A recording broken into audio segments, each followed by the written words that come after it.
guys, welcome back to my channel. I'm glad you guys are back for a brand new video. Remember, we upload videos every single week, so if you want to learn how to make Mexican recipes, I suggest you subscribe to our channel. Give this video a big thumbs up if you liked it, share with your friends if you loved it. Leave me a comment down below any questions you have about the video, any suggestions of upcoming videos you want me to do, and you can follow me on my Instagram page at @anaitrejo. I'll have the link down below for my Instagram page. You can send me a message directly on there as well. For this week, we're going to be making some green enchiladas. Anything green is for sure going to be my favorite recipe to make and eat. Green salsa is for sure my top favorite, depending on the food that I'm eating, but green salsa always beats red salsa for me. For this green enchiladas, we're going to be making them out of chicken, but you can make them any filling that you would want. Super easy to make, affordable, and a little goes a long way.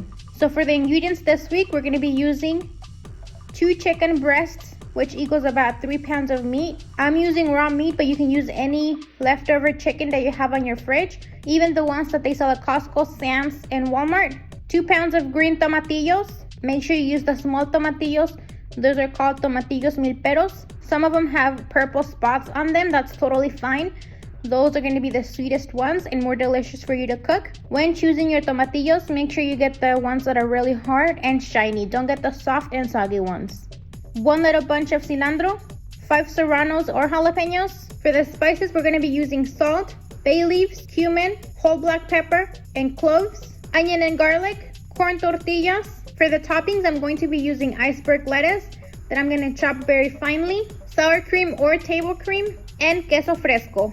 To start off our recipe, I'm going to be cooking the chicken first. I had boiling water going on the stove for about 5 minutes. The water is super hot at this point that I'm going to be throwing in my chicken. If you want, you can cut your chicken into smaller pieces.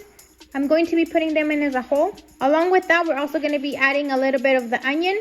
When cutting your onion, make sure you get the onion that's on the bottom where the roots are almost coming off of. That part is the one that holds the onion together. Make sure you use that part.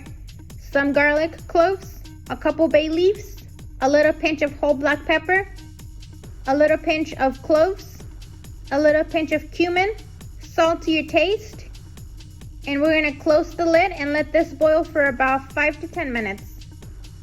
5 to 10 minutes later, our chicken is now boiling, and we're going to add our tomatillos and jalapeños here in that same water for the tomatillos and the jalapeños to cook. We're going to close this up and we're going to let this boil for just a couple minutes until the tomatillos change a different color. In the meanwhile, in our blender, we're going to be adding a little bit of the white onion, a couple garlic cloves, a little pinch of cumin, whole black pepper and cloves, our little bunch of cilantro, and salt to your taste. 2 minutes later, I'm going to check our tomatillos, and as you can see, they have already changed color. At this time, I'm going to be removing them out of the water. You don't want your tomatillos to overcook because they're going to explode inside of your caldo, your chicken broth. And we don't want that because it's going to release all the juice inside the broth. We're going to take them directly and putting them into a blender. Once you have them in the blender, we're going to be adding 2 scoops of that chicken broth to help the blender blend everything together. You don't want to overwater this. You want your salsa to be very thick. We're going to take this to blend and we're going to cover our chicken so it can continue the cooking process. About 20 minutes later of our chicken cooking, we're going to be checking if it's already cooked. Since I'm using chicken breast, I'm going to be looking for the thickest part of the chicken breast and I'm going to be cutting it with a knife. If you don't see any pink in the middle of your chicken breast, that means it's done.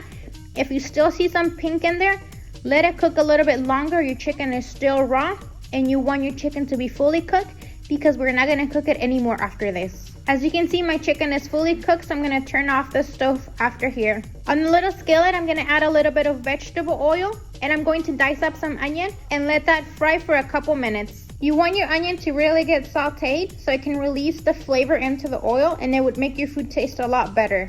You know your onion is really cooked once you see it start to get a translucent color. As you can see, my onion is starting to get a little burnt, so at this time, I'm going to get a lid and the blender where the sauce is, and I'm going to dump the sauce into the skillet to let it fry. In my blender, there's still a little bit of sauce on the walls, so I'm going to add a little bit of the chicken broth, just 1 scoop. I'm going to close my blender and I'm going to shake this really good. And I'm going to dump this chicken broth into my skillet. Make sure not to overwater your salsa because you want it more on a thicker side. We're going to cover this and we're going to let this boil for about 5 to 10 minutes on a low heat. After 5 to 10 minutes, we're gonna move it gently and we're gonna check for salt to make sure it has enough. My sauce is perfect at this time, so I'm gonna cover this and I'm gonna keep it on my stove on very, very low heat to keep the salsa hot. On a different skillet, I'm gonna add a little bit of vegetable oil and we're gonna proceed to fry our tortillas. If you don't wanna fry your tortillas and you wanna make it a little bit healthier, you can also heat up your tortillas on the microwave or just the traditional way in the comal.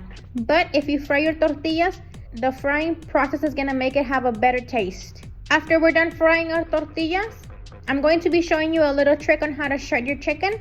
On a big bowl, you wanna get your chicken breast and cut them into big chunks. And with your hand mixture, you're going to mix your chicken and this is going to shred your chicken really fast. The only bad side about this is that it turns your chicken into very, very small pieces.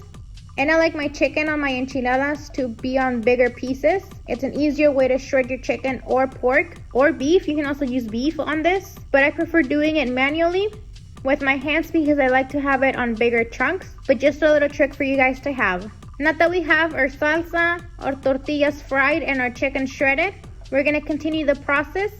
Make sure that your salsa is really, really hot for this because your tortillas, since you fried them, they are gonna be a little hard. And your salsa is gonna help soften up your tortillas a little bit. You're gonna grab a little scoop of salsa and you're gonna put it on the bottom of your plate. With the help of some tongs, you're gonna grab your tortillas and dip them in the green sauce. Remember, the sauce is hot, so don't put your hands in there. You're gonna place your tortilla on the plate and you're gonna fill it with chicken. You can also fill it with cheese if you would like. And you're gonna roll up your tortillas. With the help of your tongs, you're just gonna grab the ends and roll. We're gonna repeat this step as many times as you need to.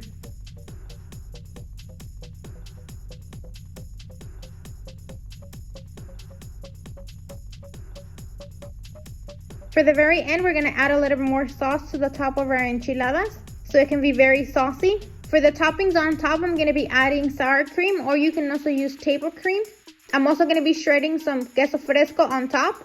Make sure to be very generous with the cheese. Most people don't like lettuce on their enchiladas. I do. So I'm gonna be adding a little bit of iceberg lettuce. And to top it off, I'm gonna be adding some purple onion.